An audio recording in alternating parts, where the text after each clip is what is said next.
अस्सलाम वालेकुम। आज का हमारा टॉपिक है सेल मेम्ब्रेन के बारे में। तो सेल मेम्ब्रेन जो सेल का एक इम्पॉर्टेंट हिस्सा है। ये सेल की बाउंड्री होती है। प्लांट सेल में भी मौजूद है, एनिमल सेल में भी मौजूद है और इवन ये बैक्टीरिया के सेल की गिर्द भी मौजूद होती है। तो ये डायग्राम में जो इंडिकेट करी है सेल मेम्ब्रेन का बेसिक स्ट्रक्चर, जो आगे हम डिटेल से पढ़ते हैं। तो सेल मेम्ब्रेन सबसे पहले इसकी लोकेशन के बारे में, कहाँ पे ये प्रेजेंट होती है। तो ये एक सेल की सबसे बाहर वाली बाउंड्री होती है, आउटरमोस्ट बाउंड्री है। और एनिमल सेल में ये सबसे बाहर होती है। प्लांट सेल में सबसे बाहर सेल वॉल होती है, ये सेल वॉल के जस्ट नीचे मौजूद होती है।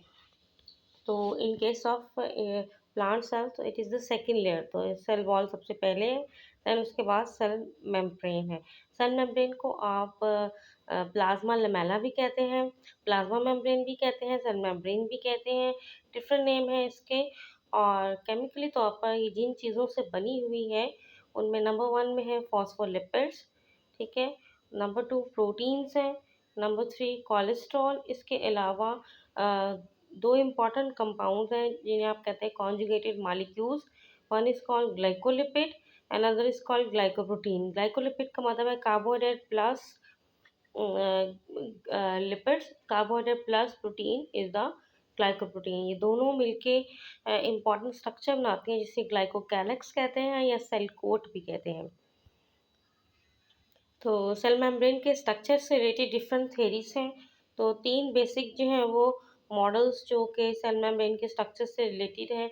इनमें सबसे पहले मॉडल को कहते हैं by molecular lipid layer. Second जो है वो ट्राई लेमेलर स्ट्रक्चर है जिसे यूनिट मेम्ब्रेन स्ट्रक्चर भी कहते हैं। And the third one is called the fluid mosaic model. और जो तीसरा मॉडल है ये मोस्ट एक्सेप्टेबल मॉडल है सेल मेम्ब्रेन के स्ट्रक्चर को डिटेल से एक्सप्लेन करता है। तो सबसे पहले हम बाय मॉलिक्यूलर लिपिड लेयर जो मॉडल है वो उसको डिस्कस करते हैं। 1925 में गॉटर एंड ग्रेंडल, ये दो साइंटिस्ट हैं, इन्होंने प्रपोज किया था, इन्होंने बताया था कि जो सेल मेम्ब्रेन है वो लिपिड की दो लेयर्स होती हैं और वो जिन लिपिड से वो मिलके बनती हैं उन लिपिड्स को कहते हैं फॉस्फोलिपिड्स। फॉस्फोलिपिड्स जो है वो तीन चीज़ों से मिलके बनते हैं। वन मालिक्यूल ग्लिसरॉल का, टू मालिक्यूल फैटी एसिड जो कि ऑर्गेनिक एसिड है यानी कार्बोक्सिलिक एसिड है, इसमें लॉन्ग कार्बन चेन होती है। और एक मालिक्यूल फास्फोरिक एसिड का जो कि एक इनऑर्गेनिक एसिड है। इन तीनों से मिलके जो है वो एक स्ट्रक्चर बनता है जिसे कहते हैं फॉस्फोलिपिड। और फॉस्फोलिपिड जो है इसका बेसिक कंपोनेंट है। और इस हाइपोथेसिस के मुताबिक के मुताबिक जो सेल मेम्ब्रेन है वो फॉस्फोलिपिड्स की दो लेयर पर मुश्तमिल है। और जो फॉस्फोलिपिड्स हैं उनका जो स्ट्रक्चर है वो इस तरह के एक लेयर जो है वो फॉस्फोलिपिड के ऊपर है, एक लेयर फॉस्फोलिपिड की नीचे है। फॉस्फोलिपिड का हर मॉलिक्यूल जो है उसके दो पोर्शन आपको नजर आएंगे। One is called head and other is called tail. Head जो है वो ये हाइड्रोफिलिक होता है, मीन्स के वाटर लविंग होता है और यहाँ पर फॉस्फेट ग्रुप मौजूद होगा। ये जो टेल है इसकी ये वाटर हेटर होता है, हाइड्रोफोबिक एंड भी इसको कहते हैं। और इसमें लॉन्ग कार्बन चेन होती है, ठीक है, जिसे हाइड्रोकार्बन्स के यानी कार्बन हाइड्रोजन की लॉन्ग चेन होती है। तो जो हेड हैं वो दोनों बाउंड्रीज की तरफ होते हैं। एक लेयर के जो हेड हैं वो सेल से बाहर की तरफ, extra mean outside of a cell. Extracellular का मतलब है सेल से बाहर। और जो इंट्रा सेलुलर है और एक एक साइड के जो हेड है एक लेयर के वो टूवर्ड्स द सेल यानी सेल के साइटोप्लाज्म की तरफ, इस तरह सेल के बाकी कंटेंट्स होंगे। और जो इनकी टेल्स हैं दोनों की टेल्स एक दूसरे की तरफ होती हैं। तो यहाँ पे लिखा अगेन जो है वो इस डिस्क्रिप्शन में भी मैंने यही लिखा है कि हेड जो है वो फिलिक है, मीन्स वाटर लविंग है, उसमें फॉस्फोरिक एसिड ग्रुप होता है। टेल में लॉन्ग कार्बन चेन है कार्बन हाइड्रोजन की और जो कि वाटर हेटर है। But this hypothesis rejected because के सेल मेम्ब्रेन जो है वो फुली तौर पर लिपिड की नहीं बनी हुई, फुली तौर पर लिपिड्स की नहीं है, इसमें प्रोटीन का भी रोल है। नेक्स्ट हाइपोथेसिस है यूनिट मेम्ब्रेन मॉडल है जो कि जिसके मुताबिक सेल मेम्ब्रेन जो है वो इस तरह बनती है कि लिपिड की दो लेयर्स के बाहर प्रोटीन की कोटिंग होती है, या इन अदर वर्ड्स के लिपिड की दो लेयर्स हैं वो सैंडविच हैं between the two layers of protein. तो प्रोटीन ऊपर भी है, प्रोटीन नीचे भी है और दरमियान में जो है वो लिपिड की बाइलेयर है। और इस तरह के जो मॉडल है उसको यूनिट मेम्ब्रेन मॉडल कहते हैं। और ये जो स्ट्रक्चर है तमाम ऑर्गेनेलिस की जो सेल मेम्ब्रेन है वो इसी तरह की होती है। इस मॉडल को 1935 में डैनियल एंड डेवसन ने प्रपोज किया था और इसे कहा था कि ये ट्रायलैमिनर स्ट्रक्चर है। ट्रायलैमिनर मतलब 3 लेयर स्ट्रक्चर है और इसमें 2 लिपिड की लेयर्स होती हैं और 2 प्रोटीन की लेयर्स जो कि मिलके स्ट्रक्चर बनाती हैं। लेटर ऑन 1938 में हार्वी एंड डैनियल सेट के जो बाई मालिकुलर लिपिड की लेयर है वो खाली बाई मालिकुलर नहीं है बल्कि उस वो प्रोटीन की 2 लेयर्स के बीच में सैंडविच की तरह है। जैसे प्रोटीन की 2 लेयर्स जैसे ब्रेड है और उसके बीच में जो कबाब या जो भी इंग्रेडिएंट्स रखा जाता है वो समझ लें लिपिड की बाई लेयर है। 1959 में रॉबर्टसन ने कंफर्म कर दिया था इस स्ट्रक्चर को और जिसकी वजह से स्ट्रक्चर का पूरा नाम रखा गया यूनिट मेम्ब्रेन मॉडल। और इस स्ट्रक्चर में जो थिकनेस है वॉल की जो थिकनेस है that is almost 35 Armstrong. Armstrong का मतलब है 10⁻⁻10। और जो लिपिड की लेयर है उसकी जो थिकनेस है वो 25 आर्मस्ट्रॉन्ग है। और ज़्यादातर सेल मेम्ब्रेन की जो थिकनेस है ओवरऑल देखी जाए तो वो 75 आर्मस्ट्रॉन्ग है।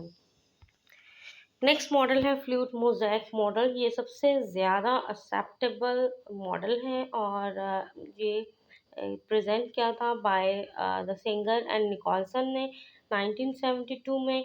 और इसके मुताबिक जो सेल मेम्ब्रेन है वो लिपिड की भी बनी है प्रोटीन की भी बनी है। और एक्चुअली में सेल मेम्ब्रेन लिपिड की 2 लेयर्स होती हैं बाइलेयर की फॉर्म में है जिसमें प्रोटीन के मॉलिक्यूल्स जगह जगह जो है वो एम्बेडेड हैं गड़े हुए हैं। ठीक है, तो ये इस मॉडल्स के थोड़े पोस्टुलेट्स हैं। तो सबसे इम्पॉर्टेंट चीज़ सेल मेम्ब्रेन में फॉस्फोलिपिड्स हैं। तो फॉस्फोलिपिड्स जो है जैसे मैंने पहले बताया फॉस्फोलिपिड्स की 2 एंड्स होते हैं। एक उसका हेड एंड है और एक उसकी टेल है। हेड उसका पोलर है मीन्स वाटर लविंग है हाइड्रोफिलिक है और टेल उसकी जो है वो हाइड्रोफोबिक है।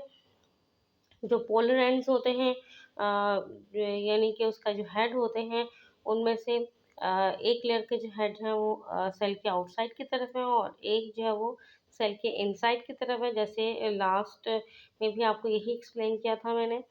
और इसके साथ साथ जो टेल्स होती हैं उनकी फॉस्फोलिपिड्स की वो लॉन्ग कार्बन चेन है। लॉन्ग कार्बन चेन की वजह से वो हाइड्रोफोबिक होते हैं वाटर हीटर्स होते हैं और वो एक दूसरे की तरफ होती हैं दोनों की टेल्स जो हैं दोनों लेयर्स की। प्रोटीन के जितने भी मॉलिक्यूल्स इसमें मौजूद होते हैं उसे इंटीग्रल प्रोटीन्स कहते हैं। वो 2 तरह की होती हैं इंट्रिंसिक और एक्सट्रिंसिक। इंट्रिंसिक प्रोटीन ऐसी प्रोटीन को कहते हैं जो दोनों लेयर्स के अंदर अच्छी तरह गड़ी हो उसे इंट्रिंसिक कहते हैं। एक्सट्रिंसिक का मतलब है दोनों में से किसी एक लेयर के साथ बाइंड हो उसे एक्सट्रिंसिक प्रोटीन कहते हैं। इसके अलावा इनके में फॉस्फोलिपिड्स प्रोटीन और इनके अलावा जो है वो ग्लाइकोप्रोटीन और ग्लाइकोलिपिड्स भी मौजूद होते हैं। ग्लाइकोप्रोटीन और ग्लाइकोलिपिड क्या है? कार्बोहाइड्रेट प्रोटीन का कॉम्बिनेशन, कार्बोहाइड्रेट और लिपिड का कॉम्बिनेशन। और ये दोनों मिलके बनाते हैं ग्लाइकोकैलक्स या सेल का कोड या सेल का फिंगरप्रिंट। और सेल फिंगरप्रिंट जो है वो डिफरेंट होता है। जैसे हमारे फिंगर्स का फिंगरप्रिंट होता है इसी तरह एक सेल की जो फिंगरप्रिंट है या सेल का ग्लाइकोकैलक्स जो है वो भी डिफरेंट होता है। सेल का कोड भी डिफरेंट होता है। ये सेल को आइडेंटिफिकेशन में हेल्प देता है। इस वजह से एक सेल दूसरे सेल से टोटली डिफरेंट होता है। और इसके अलावा इसमें कोलेस्ट्रॉल के मॉलिक्यूल्स भी मौजूद होते हैं लाइक दिस। ये स्ट्रक्चर है जिसमें ये है फॉस्फोलिपिड्स। ये इसका हेड एरिया है ये इसका टेल एरिया है। हेड जो है वो पोलर है टेल इसका नॉन पोलर है।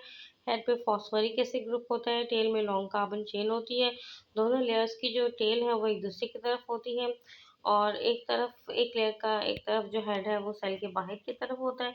दूसरी तरफ का जो हेड है वो सेल के अंदर की तरफ यहाँ पे सेल का साइटोप्लाज्म सेल के बाकी चीज़ें होंगी इंग्रेडिएंट्स होंगे। इसके अलावा प्रोटीन इसके अंदर मौजूद है। ये एम्बेडेड प्रोटीन है। समटाइम प्रोटीन्स चैनल्स की शक्ल इख्तियार कर लेती हैं। ठीक है, समटाइम वो प्रोटीन गेट्स के तौर पे भी मौजूद होती हैं। अगर फुली एम्बेडेड है ऊपर से नीचे तो इसको कहते हैं इंट्रिंसिक प्रोटीन। और अगर सिर्फ एक साइड से अटैच हो लाइक इस तरह या इस तरह इसको आप कहते हैं एक्सट्रिंसिक प्रोटीन। ओवरऑल जितनी भी प्रोटीन सेल मेम्ब्रेन में होती है उसे इंटीग्रल प्रोटीन कहते हैं। इसके अलावा ये कोलेस्ट्रॉल भी मौजूद होता है। ये देखिए कोलेस्ट्रॉल के मॉलिक्यूल जगह जगह सेल मेम्ब्रेन में मौजूद हैं। इनका मकसद ये है कि सेल मेम्ब्रेन को हार्ड करना, थोड़ा-सा उसमें हार्डनेस क्रिएट करना, उसको रिजिडिटी करना, उसको स्ट्रॉन्ग करना होता है। इसके अलावा अगर जो है वो प्रोटीन के साथ कार्बोहाइड्रेट अटैच हो तो ग्लाइकोप्रोटीन बन जाता है, जैसे कि ये ग्लाइकोप्रोटीन। और अगर जो है वो लिपिड के साथ कार्बोहाइड्रेट जैसे ये अटैच हो रहे हैं तो दैट इज़ कॉल्ड ग्लाइकोलिपिड। तो ग्लाइकोलिपिड और ग्लाइकोप्रोटीन ये ग्लाइकोकैलिक्स बनाते हैं या सेल का कोट बनाता है, जिसे सेल फिंगरप्रिंट भी कहते हैं। कुछ प्रोटीन्स जो है वो प्रोटीन्स चैनल्स बनाते हैं, कुछ प्रोटीन्स गेट बनाते हैं। ठीक है। और जिस तरह के ये भी एक प्रोटीन इसमें दिखाई हुई है, अल्फा हेलिकल प्रोटीन। तो डिफरेंट तरह की प्रोटीन्स जो सेल मेम्ब्रेन में मौजूद हैं। तो इस तरह लिपिड की जो लेयर है वो बेसिकली एक समुंदर का सा या एक पानी की सी सिचुएशन को शो करती है। और फिर प्रोटीन के मॉलिक्यूल ऐसे ही हैं जैसे पानी के अंदर जगह जगह बोट्स अवेलेबल हैं। तो इस तरह सेल मेम्ब्रेन जो है वो फुली तौर पर ना हार्ड है, ना फुली तौर पर जो है वो ना बहुत ज़्यादा लिक्विफायर है, बल्कि ये सेमी है, इन बिटवीन है। नेक्स्ट हमारे पास जो मेजर टॉपिक है सेल मेम्ब्रेन की फंक्शन है कि कौन कौन से फंक्शन सेल मेम्ब्रेन परफॉर्म करती है। तो सबसे पहले है कि ये रेगुलेट करती है जो भी मटेरियल सेल के अंदर और बाहर आता है, ये उसको मेंटेन करती है। तो सेल मेम्ब्रेन जो है वो डिफरेंशियल परमेबल मेम्ब्रेन है। परमेबल का मतलब है अलाउ करना कुछ चीज़ों को और कुछ चीज़ों को ना करना, इसलिए इसे डिफरेंशियल परमेबल कहते हैं। समटाइम इसे सेलेक्टिव परमेबल भी कहते हैं। ये उन मॉलिक्यूल्स को आसानी से गुजरने देते हैं जो लिपिड में डिज़ोल्व हों, लिपिड सॉल्युबल हों, जो लिपिड में आसानी से हल हो जाएँ। तो चीज़ें लिपिड में हल नहीं होती, उसके लिए स्पेशल गेट्स या चैनल्स होते हैं, स्पेशल प्रोटीन्स होती हैं, स्पेशल पोर्स होते हैं, ताकि वो मॉलिक्यूल्स जो है वो according to their requirement cell के अंदर और बाहर मूव कर सकें। नेक्स्ट है सेलुलर होमोस्टेसिस। तो सेल मेम्ब्रेन का अनदर इम्पॉर्टेंट फंक्शन है कि सेल के अंदर की जो इन्वायरमेंट है उसको कांस्टेंट रखना, उसको मेंटेन रखना। और उस कांस्टेंट इन्वायरमेंट का that is because of the cell membrane. तो सेल मेम्ब्रेन जो है वो जिन चीज़ों की ज़रूरत होती है उनको आने देती है सेल के अंदर, और जिनकी ज़रूरत नहीं होती उनको सेल से या जिनकी सेल में जो ज़्यादा मौजूद है सेल से बाहर निकाल देती है। इस तरह सेल के अंदर की जो एनवायरनमेंट है वो एक कांस्टेंट रहती है। और इसके अलावा ये as a mechanical support provide करती है सेल को।